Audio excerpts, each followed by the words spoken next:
Bienvenue dans l'école au grand air, le podcast qui explore la classe du dehors. Entre forêt et cours de récréation, nous vous proposons, avec cette série de podcasts, de découvrir comment la nature devient une salle de classe vivante. Alors, installez-vous, respirez et laissez-vous guider. Aujourd'hui, nous abordons dans ce 4e épisode un aspect souvent sous-estimé, mais absolument essentiel, l'organisation matérielle et logistique de la classe du dehors. Sortir en extérieur pour enseigner ne s'improvise pas. Si la classe du dehors peut sembler spontanée, libre et intuitive, elle repose en réalité sur une organisation rigoureuse et une logistique bien pensée. De la sécurité au choix d'équipement, des routines d'installation au repérage des lieux, chaque détail compte pour que cette expérience soit à la fois sécurisante, fluide et porteuse de sens pour les élèves, comme pour les enseignants. Dans ce cadre, s'équiper intelligemment devient un levier pédagogique. Faut-il utiliser une bâche pour se regrouper ? Quel contenant pour transporter facilement le matériel ? Quels vêtements recommander aux familles ? Quels outils nomades privilégier pour observer, écrire, compter, explorer ? Tous ces choix, souvent invisibles mais décisifs, conditionnent la qualité de l'expérience vécue dehors. Autant pour les élèves que pour les enseignants d'ailleurs. Préparer la classe du dehors, c'est aussi se créer un environnement fonctionnel qui soutient l'intention pédagogique tout en permettant la souplesse nécessaire à l'imprévu et à l'émerveillement. Anticiper pour mieux vivre la classe du dehors, organiser pour mieux explorer. Dans cet épisode, nous vous proposons des repères concrets, des retours d'expérience et des astuces pratiques pour faire de l'équipement et de l'organisation non pas des contraintes, mais des alliés au service de votre projet pédagogique en extérieur. Alors, comment construire une trame logistique stable et souple à la fois ? Quels sont les indispensables du sac à dos de l'enseignant ? Comment penser l'aménagement d'un espace classe en pleine nature ? Autant de questions que nous allons explorer pour que chaque sortie soit une aventure bien préparée. J'ai la chance aujourd'hui d'être entouré par mes collègues enseignantes du groupe de recherche sur la classe du dehors de l'INDE que je vais laisser se présenter. Bonjour, je suis Véronique, j'enseigne en CE1, CE2 dans une petite commune du Maine-et-Loire à Chavannes-les-Eaux. Bonjour, je suis Céline, j'enseigne en maternelle, petite section, moyenne section, à l'école Saint-Joseph de Saint-Lambert-du-Lattay, 49. Bonjour, je m'appelle Aurélie, je suis enseignante en petit, moyen, grand à Saint-Crépin-sur-Moine. Bonjour à toutes les trois. Je vous propose de se lancer dans ce sujet autour de l'organisation, de l'équipement, de la préparation, en écoutant une élève de la classe de Sonia. Bonjour, je m'appelle Lison, j'ai 9 ans et je suis en CE2. Pour partir à l'école du dehors, j'emmène une gourde dans mon sac à dos, une boîte pour les trésors, un carnet et un stylo pour écrire ou dessiner, des vêtements de rechange, des bottes en caoutchouc et un caouet. On peut emporter des jumelles, une loupe ou une boussole. Alors, on dit que pour faire la classe du dehors, il n'y a pas de mauvais temps, il n'y a que des mauvais équipements.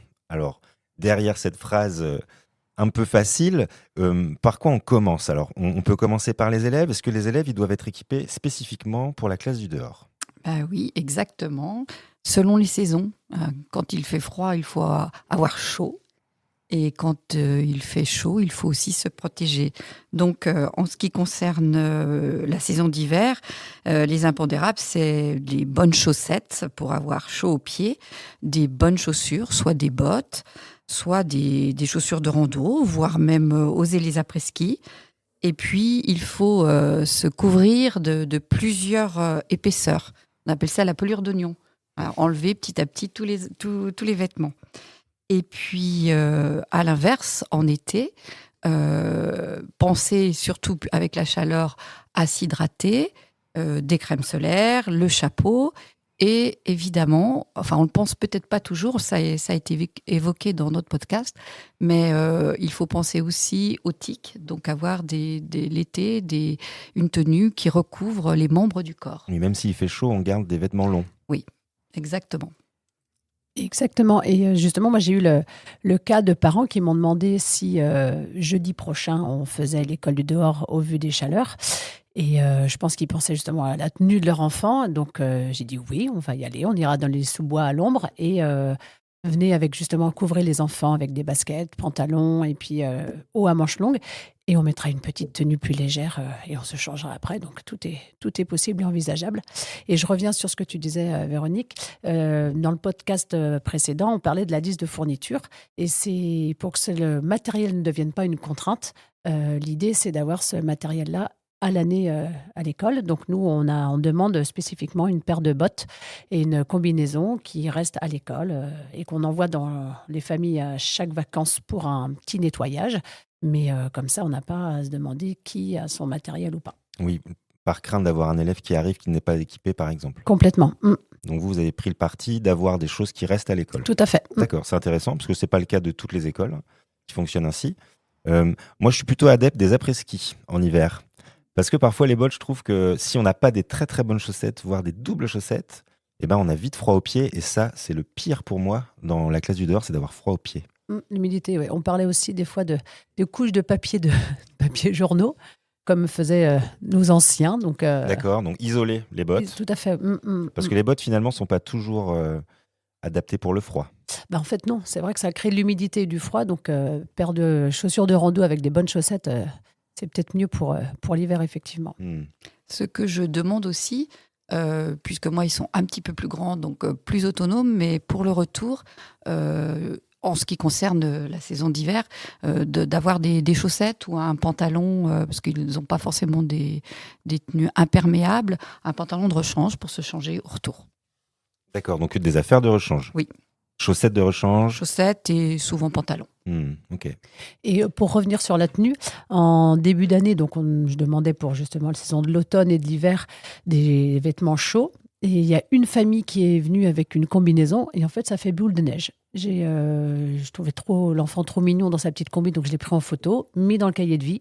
Et après, les parents ont pris l'initiative d'eux-mêmes de fournir à leur enfant une combinaison. Et je me retrouve avec 4-5 combinaisons école du dehors. Comme ça, il n'y a pas à se prendre la tête sur la tenue. Hop, ils savent qu'ils enfilent leur combinaison et c'est parti. L'école de Fanny, qu'on a entendu dans plusieurs épisodes de notre podcast, a pris le parti d'équiper tous les élèves de cycle 1 avec une combinaison de ski. Je ne sais pas si c'est quelque chose que vous pratiquez également. Une combinaison qui va être imperméable et qu'on peut utiliser en hiver. Alors dans ma classe, j'ai demandé moi des pantalons imperméables que les enfants enfilent systématiquement quand on sort. Comme ça, déjà, ils sont protégés de la pluie, de l'humidité, et puis aussi, ils peuvent s'asseoir partout. En fait, ça ne salit pas les vêtements, et voilà, ça protège. On ne citera pas de grandes marques de magasins de sport, mais ce sont des produits abordables pour les familles. Parce qu'il y a aussi cette histoire-là, on demande aux familles du matériel supplémentaire, mais il faut que ça reste quelque chose de possible et d'abordable. On ne veut pas discriminer. La classe du dehors, c'est fait pour tous les enfants. Oui, tout à fait. Et puis d'ailleurs, dans l'école de Fanny, c'est l'appel en fait qui a acheté les combinaisons et le matériel. Donc ça peut être une idée en fait pour certaines écoles. Donc c'est le pont entre communication, valorisation du projet avec les familles et besoin d'équipement, donc qui est pris en charge par les associations de parents d'élèves. Je vous propose de continuer sur les vêtements, mais de la manière dont on s'équipe. On va écouter des élèves de la classe de Céline qui vont nous expliquer un peu ce qu'ils font pour s'équiper avant de partir en classe. Pour aller à l'école du dehors, aller aux toilettes. Il faut faire laver les mains. Mettre son manteau, mettre ses bottes et mettre les pour pas se salir. Donc ça s'appelle comment? Vas-y, Lucie. On va mettre des combinaisons. On voit qu'ils sont investis, ils savent ce qu'il faut faire, donc il y a une histoire d'organisation pour s'équiper avant de partir. Alors alors ils trichent un petit peu parce que donc effectivement ce sont des règles, des rituels qu'on redit tous les jeudis parce que je pratique l'école d'une manière hebdomadaire et il y a une petite fiche, un affichage dans la classe et on se le redit à chaque fois. Alors l'idée c'est aussi de les mettre en projet, se dire que c'est un temps aussi de préparation de l'école du dehors, que à partir du moment où on a lu cette fiche, c'est l'école du dehors et s'investir sur ce moment-là où justement on leur demande beaucoup d'autonomie.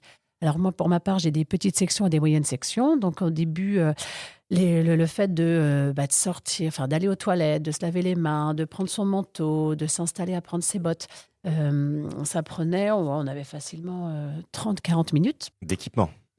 enfin de mise en préparation. Mmh. Parce que les enfants, donc voilà, ils doivent mettre leur manteau, le fermer, retrouver leur carton, parce qu'ils sont par groupe, leur carton, il y a leurs bottes, trouver leur sachet de bottes, sortir les bottes, enlever les chaussures, mettre les chaussures dans le sac, les sacs dans le carton et enfiler les bottes dans le bon sens. Ce n'est pas toujours évident, toujours pas acquis. Sauf que ce temps-là, justement, avec cette pratique régulière, on est passé de 40 minutes à 20 minutes maintenant. Donc en termes aussi d'apprentissage de l'autonomie, parce que 2 adultes pour 26 enfants, ça crée justement de l'autonomie et de la coopération, parce que les enfants de moyenne section qui étaient un peu plus rapides pouvaient aller aider ceux qui étaient plus en difficulté. Donc c'est déjà un moment aussi d'apprentissage, de vivre ensemble hyper important. Ouais, un vrai moment de travail pour les élèves de cycle 1. Exactement. Au niveau des compétences sociales, on est bien. C'est rassurant parce qu'on voit qu'on est passé de 40 minutes à 20 minutes. Exactement. Les choses progressent. Ce qui est aussi intéressant, c'est que ça permet de développer donc, les compétences sociales dans l'entraide et aussi les compétences exécutives qui sont vraiment nécessaires aux apprentissages. Donc là, on est vraiment dans le savoir-faire. Et tout à l'heure, on entendait Lison qui nous expliquait ce qu'elle avait dans son sac à dos à elle. Et qu'est-ce qu'on préconise pour que les élèves emportent avec eux en classe du dehors, selon vous ? Qu'est-ce qu'on demande finalement aux élèves ? Alors, on peut peut-être classer des élèves de cycle 1 et puis des élèves de cycle 2, cycle 3. Qu'est-ce qu'on met dans un sac à dos d'élèves de cycle 1, déjà, par exemple ? Alors pour moi, en cycle 1, les enfants n'ont que leur tenue. En fait, et tout le matériel en fait, est en collectif. Ils apportent rien avec eux. Non. Enfin, chez moi, c'est... Et on verra ce qu'on met dans le sac de la maîtresse après. Donc, en cycle 1, on les rend plutôt libres. Oui, tout à fait. Ok. Il y a beaucoup de choses, par contre, dans le sac de la maîtresse. D'accord. Alors, pour les plus grands, évidemment, ils aiment bien avoir leurs petits effets personnels. Donc, déjà, il y a la gourde qui sert surtout l'été, mais aussi l'hiver, quand il y a plus de boue, au moins, on se lave les mains avec l'eau de la gourde. Voilà. Et puis, l'élève de Sonia expliquait qu'une petite boîte à trésors dans laquelle on met nos découvertes, d'ailleurs, ces trésors ne seront pas forcément ramenés à la maison ou à l'école, mais juste pour montrer. Et puis après, on les remet dans son milieu naturel. Et puis, ça peut être des carnets, des crayons personnels. Et puis, il peut y avoir aussi certains amènent des petites loupes ou des jumelles parce qu'ils en ont et ils sont contents de les montrer, même si, on évoquera ça plus tard, il y en a aussi pour le matériel collectif de la classe. Du matériel d'observation, du matériel pour prendre des notes chez les plus grands. Donc Oui. je sais que dans certaines classes, on a un cahier de la classe du dehors qui est dédié à ça et que les enfants emmènent avec eux en classe du dehors où ils vont noter, faire des dessins s'il y a besoin, des dessins d'expérience, d'expérimentation, des dessins scientifiques, ou alors tout simplement noter les petites activités qu'ils font en français et en maths, par exemple, sur ce cahier-là. Oui, ça peut être cela. Je vous propose d'écouter maintenant 2 témoignages très rapides. Ce sont les élèves d'une classe qui nous disent ce qu'ils emmènent en été et ce qu'ils emmènent en hiver. On va commencer par l'été. On met un jogging ou un pantalon, on met des grandes chaussettes et pour se protéger des tiques, les chaussettes on les met par-dessus le pantalon. Un chapeau, un bob ou une casquette. Donc on voit bien, on est investi dans son projet classe du dehors, on sait comment s'équiper, le look chaussettes par-dessus le pantalon en été. Magnifique. Mais encore une fois, moi je trouve que le soleil est un peu... c'est tout aussi compliqué que la pluie parfois dans les sorties classe du dehors. Et on l'évite principalement, les manches longues pour éviter les coups de soleil.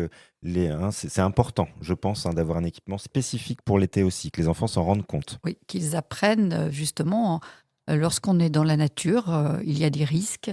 Et c'est important d'être toujours bien équipé en fonction de la saison.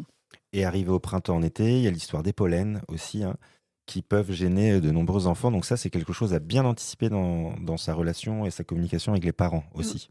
Moi, j'ai eu le cas d'un enfant, justement, après une sortie, enfin pendant la sortie, justement, à l'école du dehors, qui a commencé à avoir les yeux qui devenaient rouges et à gonfler. Donc, je suis au courant de sa particularité physique. Donc, au retour, j'ai pris l'enfant en photo, comme on fait quand on a un souci justement comme ça. J'ai pris l'enfant en photo, on est rentré, je lui ai donné son traitement, et puis c'était OK avec les parents. Mais c'est vrai que c'est la première fois qu'il réagissait comme ça. Mais après, voilà, ça faisait, comme on disait Cécile dans l'autre podcast, ça fait partie des risques. Alors effectivement, il faut vraiment que ce soit des risques mesurés. Mais voilà, après, ça s'est bien géré et bien passé. Et j'en reviens justement, comme dans le précédent podcast, l'importance de la régularité, que les familles connaissent nos sorties. Moi, j'ai une élève aussi qui a des allergies, qui est suivie. Et donc, la maman, sachant lorsque l'on part, va accentuer le traitement en fonction des besoins de sa fille. Et d'où la communication hyper importante. C'est toujours du sérieux. Toujours du sérieux. C'est professionnel. Organiser une sortie, quoi qu'elle soit, j'ai envie de vous dire, que ce soit la salle de sport, de PS, une sortie en classe découverte, la sortie classe du dehors, rentre dans le même typologie de sortie à risque. Donc, il faut anticiper les choses du côté des enseignants. Dans ce dernier temps de notre podcast, on va plutôt évoquer le matériel de la maîtresse ou du maître pour partir en classe du dehors, donc le matériel collectif. Pour introduire ce dernier thème, on va écouter les élèves de la classe de Sonia qui nous racontent ce que Sonia emporte avec elle dans son petit caddie.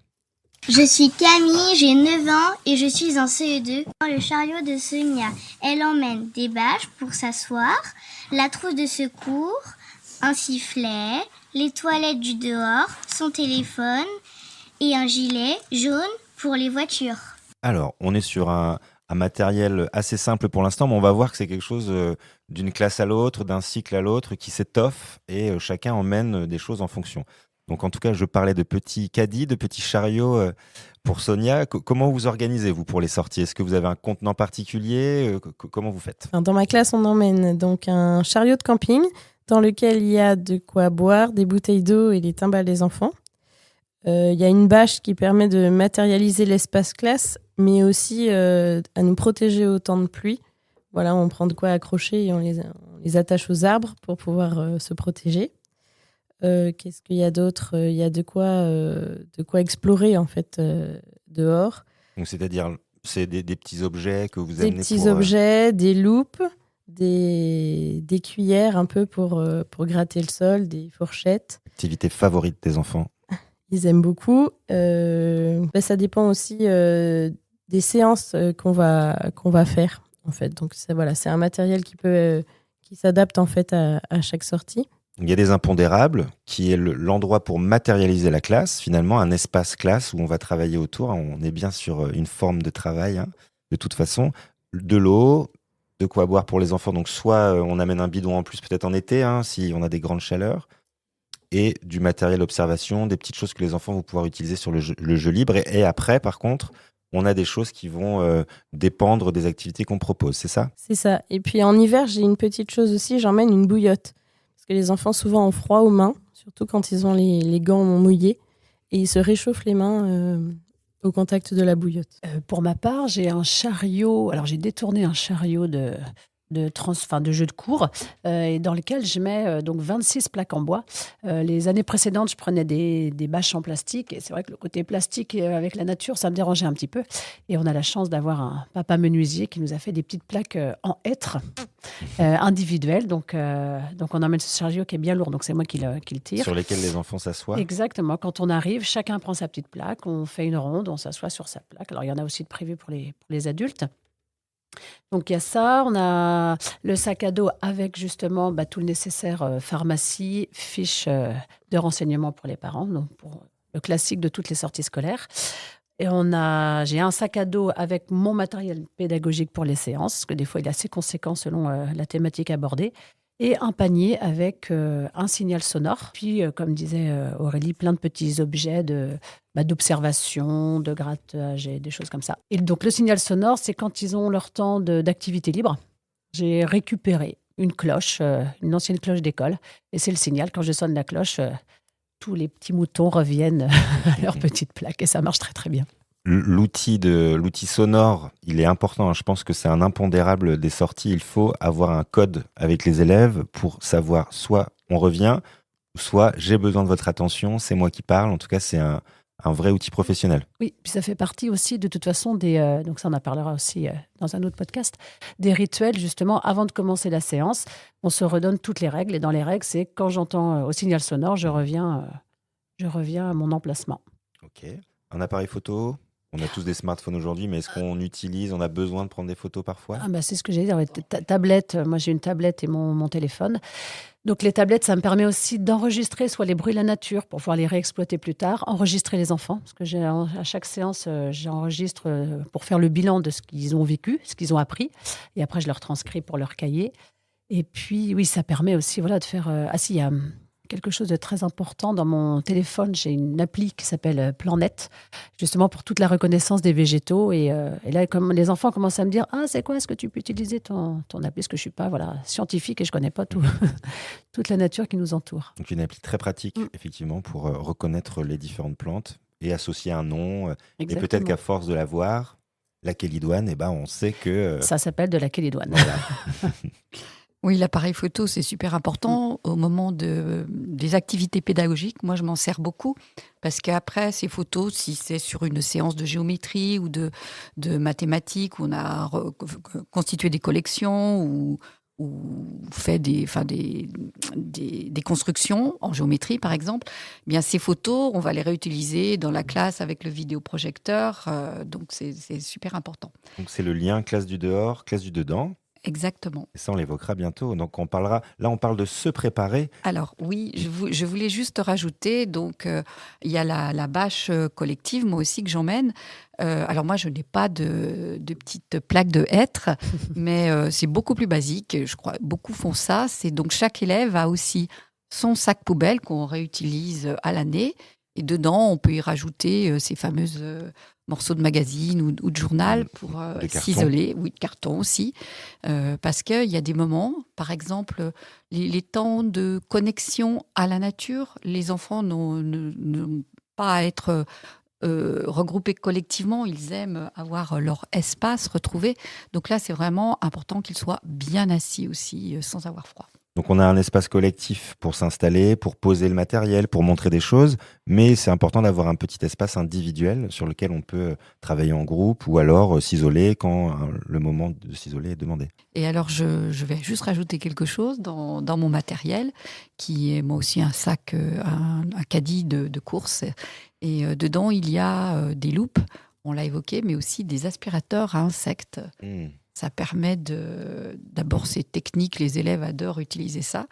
Donc c'est un petit tuyau par lequel on aspire, et puis l'insecte passe dans une petite boîte, loupe, que l'on peut observer. Puis après, sans lui faire de mal, on peut le remettre dans son milieu naturel. Oui, c'est important d'avoir ce lien-là, mais de savoir qu'on observe, on remet, d'où la petite boîte au trésor qui est certainement une boîte à trésor de choses qu'on va remettre, ça dépend de ce qu'on va y trouver, mais toujours dans cette idée de faire du lien avec l'environnement qui nous entoure. Donc il faut s'organiser, c'est important. Donc on parlera de la préparation plus tard, mais là c'est se préparer, donc c'est un petit peu différent. Dans les affaires collectives, on n'a pas forcément parlé de matériel de classe, de crayons, est-ce qu'on a besoin d'emmener des crayons, peut-être de choses pour constituer des groupes ou même du papier collectif, quel type de matériel pédagogique on emmène principalement? Alors moi, parce que c'est moins lourd, j'ai plastifié des feuilles A3 que je me sers comme tableau blanc ou affiche. Donc j'en ai plusieurs. Quand il y a du travail de groupe, ils peuvent écrire avec des crayons tableau blanc dessus. Donc ça, c'est très pratique. Donc ça, il y a tout le temps ça dans le matériel collectif. Et puis, j'ai aussi des petits jeux de cartes type mémo sur les insectes, par exemple, pour faire des répartitions de groupe. Donc, j'en ai un où il y a 2 images semblables pour constituer des binômes, et un autre où il y a 4 images identiques pour constituer des groupes plus larges. Et donc, quelquefois, je les cache dans la nature, donc c'est à eux d'aller les chercher. Et puis après, ils essayent de se retrouver. Et quand l'activité va être plus longue, du coup, c'est une simple distribution. On s'organise. Tu parlais de feuilles plastiques, plastifiées A3 en tout cas, où on peut noter des choses dessus. Moi, je note que c'est important. J'emmène souvent un petit tableau blanc sur pied que je pose sur mon chariot de camping, effectivement, qu'on trouve dans de nombreux magasins à prix plutôt abordable. Et donc plus grand qu'un Plus caddie grand de qu'une course, feuille, du coup. mais malgré tout, je dis ça parce que pour moi, il faut absolument quand même pour les plus grands un support écrit parfois, parce qu'on a des enfants qui ont souvent des difficultés avec les consignes orales. Et quand on est en classe du dehors, on n'est que sur ça, l'oralité, beaucoup, beaucoup, beaucoup. Et certains enfants ne nous le disent pas toujours, mais sont en grande difficulté dans la compréhension des consignes. Et on a des enfants qui ont des troubles du langage dans nos classes aujourd'hui. Et on sait que peut-être avoir un support écrit où on note un mot, où on va avoir un support, et notamment pour le langage, quand on regarde autour de nous, on note que l'arbre est gigantesque chez les plus petits, ou c'est quelque chose qui est chétif, et ben on peut noter le mot sur le tableau. Tout de suite, ça rajoute une dimension aux apprentissages. Donc ne pas lésigner sur une feuille A3 plastifiée pour noter, pour montrer. En tout cas, c'est une excellente idée. Et puis c'est important ce que tu dis parce que on se rend compte aussi que c'est quand même donc un milieu porteur, mais avec plein de sources de distraction. Et ça permet aussi avec le tableau et puis des mots flash ou même des images pour le cycle 1, de recentrer l'attention. C'est étonnant aussi de se rendre compte que les enfants ont cette faculté. Nous, quand on est par exemple en temps de regroupement sur notre petite plaque, je donne des consignes, j'explique ce qu'on va faire. Je les vois tous gratouiller la terre. Enfin, évidemment, ils n'ont pas trop le droit d'arracher parce que ça fait partie du respect. Mais voilà, ils sont à observer leur environnement à leur pied. Mais en même temps, je vois bien qu'ils ont quand même cette capacité d'écoute. écouter. Mais C'est c'est vrai que le tableau blanc, c'est intéressant. C'est souvent ce qu'on entend. Quand je parle, ils font autre chose. Et en fait, ils écoutent quand même. Et je reviens pour le matériel. Nous, en maternelle aussi, un des impondérables, c'est des seaux.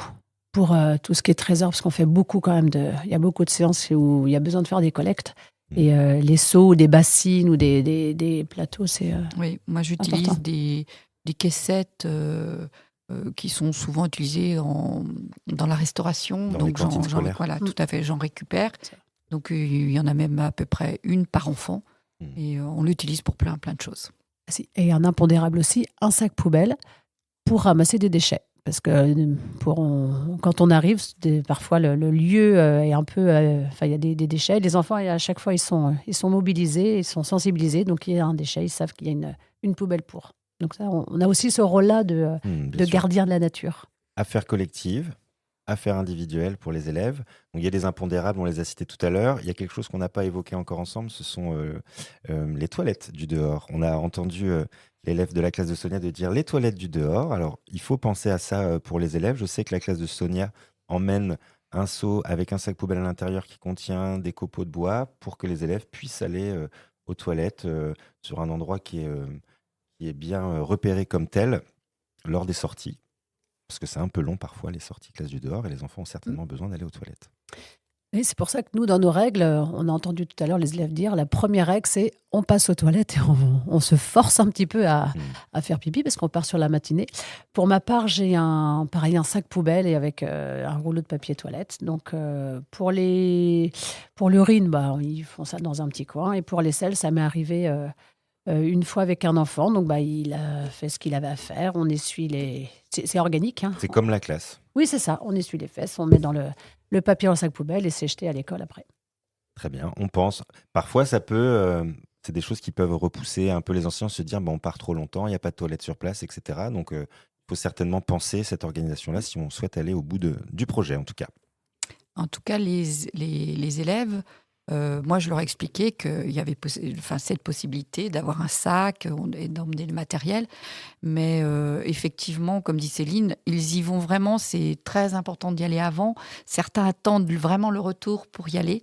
En fait, j'ai peu de demandes, mis à part, quelquefois les petits pipis, mais ils s'organisent. En tout cas, c'est pas quelque chose qui vous freine dans la mise en place de la classe du dehors. Non, pas du tout. Nous aussi, on prend nos précautions avant, on passe aux toilettes. C'est rare, en fait, quand ils en ont besoin pendant la matinée. Ok, donc la classe du dehors, ça se pense, ça s'organise, ça se prépare. Et évidemment, c'est évolutif. J'imagine que on apprend aussi de ses erreurs, on apprend de l'expérience qu'on va mettre en place. Donc, on cite là aujourd'hui des petites choses de base, mais chacun, après, il rajoute sa petite patte et puis les choses qui s'adaptent à ses élèves, à ses besoins, au lieu particulier dans lequel on va faire la classe du dehors. Donc, se préparer, c'est aussi réfléchir au cadre, aux règles, aux rituels, aux apprentissages. Tout ce qui permet à la classe du dehors de devenir un espace un peu structurant et non simplement finalement un moment à l'extérieur. Donc, dans un prochain épisode, on parlera plus spécifiquement un peu de la préparation de l'enseignant, comment on prépare une séance de classe du dehors. Donc on avance dans notre exploration de la classe du dehors. Merci en tout cas à toutes les trois pour ces échanges. On va se retrouver très bientôt pour l'épisode 5 de la classe au grand air. Allez, à bientôt et tous dehors maintenant. À bientôt. À bientôt. Merci, au revoir.